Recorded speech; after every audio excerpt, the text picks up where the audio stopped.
Well, good afternoon and welcome to an edition of Helmet News. And got some news coming up about the Helmet News and maybe a different format in the next week or so, or next few days, or whenever it is, just to change things up a bit. Firstly, as always, the merch. Yeah, these shirts, we've got 16 or so other shirts, and we're going to put some more designs up. Can't just do a one-off, or we can do a one-off, you have to pay them, though, because obviously it's setting a plate up and sticking them on the machine. But there will be some designs, and trying to make it a bit more generic, opening the page up to sort of a wider, sort of a bit of a younger audience rather than over 45s. And I was talking to some people last night in the 012, to pay compliments to the page, really, so it's a good page and people's opinions are valid on there. It doesn't matter, everyone's got their own sort of take on it. And some people said, well, I'm sort of hesitant to put things on there, you know what I mean? I said, fucking put what you want on there. But, well, I say put what you want on there, not some of the shit that I've dumped up there this morning, which is non-relevant. But put things on there about the game, some old posts, some bowling stuff. I mean, there's some youngsters on there. I was talking to one last night that have been over the bowling. You don't have to be over 45 to be on the page because you've been over the bowling. So put the stuff on there. All the merch is there. There's hats on there. There's the new design towels. The old ones like this, we're thinking about them again in the new year, really, because they're quite popular. And they come up in either the blue reverse or on the claret. So they're quite popular, but there's no point in doing them now. As I say, with the shirts, there's one with Bonzo. I'll stick it's not a poll, but just a few photos, pictures up there, and just if we get enough interest on them, then I'll speak to Vernon and see if we can roll some out. But as I say, we're trying to make it a bit more generic. Certainly not in competition with the club. They're killers. But it's an alternative to it, and so we've got some other new things coming out. But yesterday, that's longlivethebowling.com, and I do stick collages up and whatever, because basically that's where it came from. But I don't want to go into all that bollocks about the history of it. But anyway, yesterday, what a blinding fucking day, really. I got down to the 012 in Stratford, and fuck me, I was there that early. They were throwing people out the night before. And it was all right in there. A pint of dark fruit at fucking 10:05 in the morning certainly straightens you up. And then people started to come in, and there's too many to mention, but you know you are. And it was a fantastic pre-match slurp, really. I was sort of tied up waiting for some two geezers to turn up that were flying over, so I had to sort of sort them out, a couple of things. But no, they enjoyed the game, and it was a great day in there. And then we made our way up. And over at the ground, and the only time it pissed down, which was a bit of a standing joke in the pub, a few of us had fucking shorts on, and we got slaughtered for it, but the weather was nice, but we got caught in the rain, gets over there. And I was, yesterday, seated behind the Trevor Brooklyn, behind the goal next to the away supporters, and it put a different perspective on the view, really. It's quite low down, and it weren't bad. The atmosphere is still very sporadic in there, but that's because of how open it is and whatever, and even Man United, Lltb, fuck me, is that all they got? And but no, so it give me a different outlook rather than stopping for oxygen up in some of the other places that I've sat in there, way up the stairs, and you got to fucking stop for a blow. But there was all right, and I was with good company, with people there, Paul and Bill.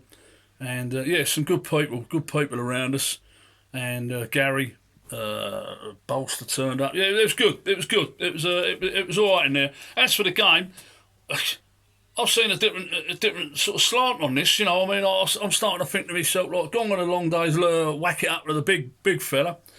It was possession football. We were holding on to the ball, making them work for the fucking ball. Why shouldn't we? It doesn't matter if it goes backwards. People were fucking moaning yesterday. Well, hang on a minute, we've still got the fucking ball. They're not going to score if they can't get the ball at us. So people go, yeah, we ain't going to score. But listen, it's patience build up. And we've done that a lot yesterday. I was quite surprised.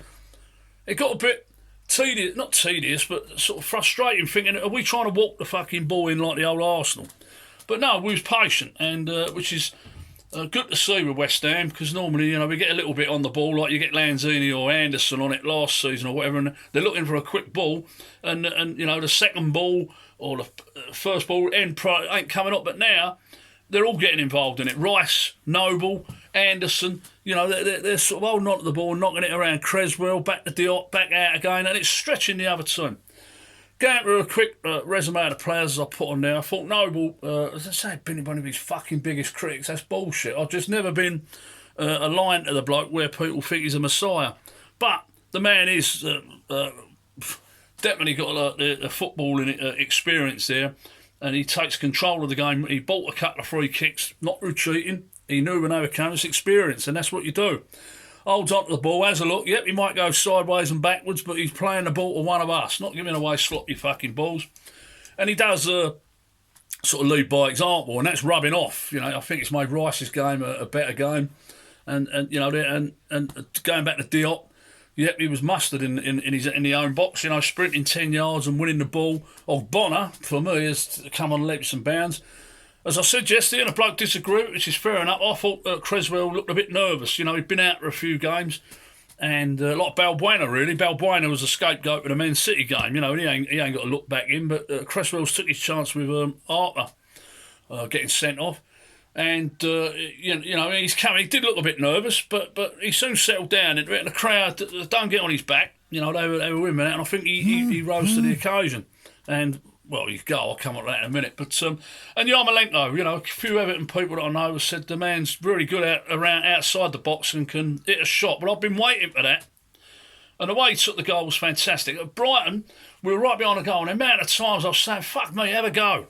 Rather than looking round to lay it off as if you were nervous about having a go. Have a fucking go at it. West Ham people won't be, how can I explain it? They're never not a trier. In 50 fucking years, if someone runs their nuts up, it's like we were saying yesterday, as long as you put that sweat on that claret shirt, that's all we want over there.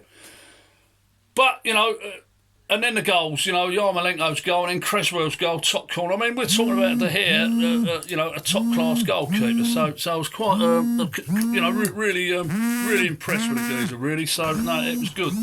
Talking about keepers, I've got to say, Fabianski has got to be the best buyer ever, hasn't he? I mean, that geezer, he's against Man City, he never panicked, 5-0 down. And yesterday, being behind that goal, I mean, he's just calm at all times, you know, and he pulls off some saves, and when the ball gets knocked back to him, there's no panic with him. Adrian used to get a bit flummoxed. I mean, he's fell in a bucket of shit and came out smelling like a rose, him, hasn't he?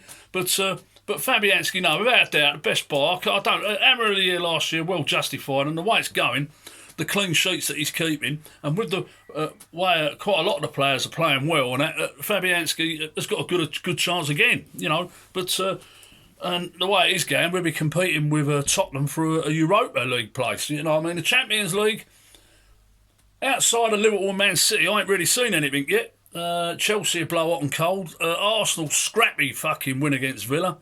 Why should we fear any of them? On our day, when we get people back and fit, you know, Antonio might be back and Lanzini will be back after a month, and lucky enough we've got an international break, so you ain't going to miss too many games, Bournemouth and Palace.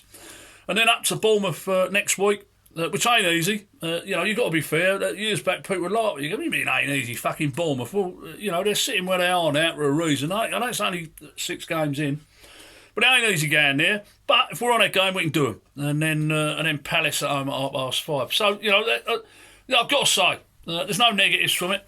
With a page, as I say, get your views on there, get your sons on there, daughters, you know, any age on there. They've got a constructive point, let them put it over on a post. It's not a problem. As I say, I'm round here, around my mum's, but starting another week round here. And I do get plenty of time. And, you know, I try and monitor the posts.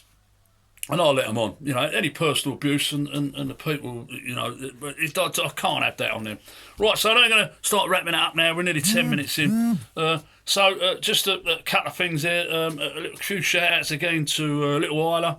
He's having a bone marrow treatment and that, so I'll keep in touch with her mum Nicola on that, so God bless you. Same with Sean.